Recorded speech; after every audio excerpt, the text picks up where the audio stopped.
Ikiwa una issue yote ya tatizo la ngozi, tafuta mmea unaitwa Cassia lata.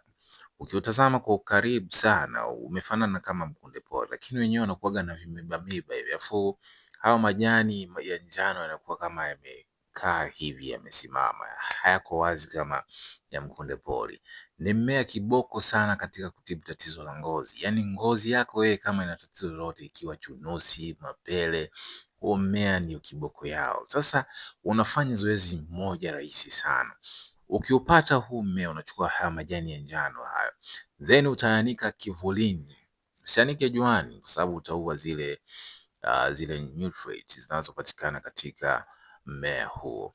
Baada ya kuanika kwenye kivuli, utausaga, yaani utasaga hayo majani au utatwanga hayo majani. Baada ya kutwaga utachukua mafuta yote hata ya nazi, aloe vera, then utachukua ule unga uliopatikana wa huo mmea utaweka katika sufuria yako, then utafanya kama unakaanga hivi na yale mafuta. Baada ya muda utachuja hayo mafuta. Sasa hayo mafuta ndio dawa yenyewe, utatumia kuweka katika ngozi, kupaka katika ngozi yako.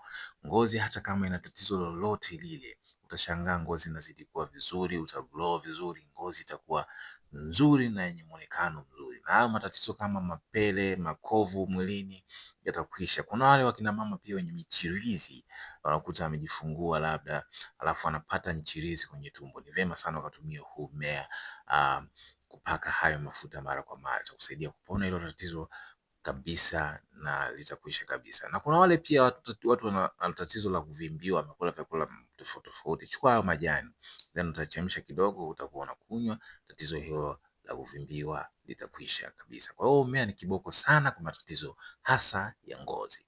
Kwa hiyo kama umependezwa na topic hii, follow for more, tuendelee kujifunza zaidi. Asante.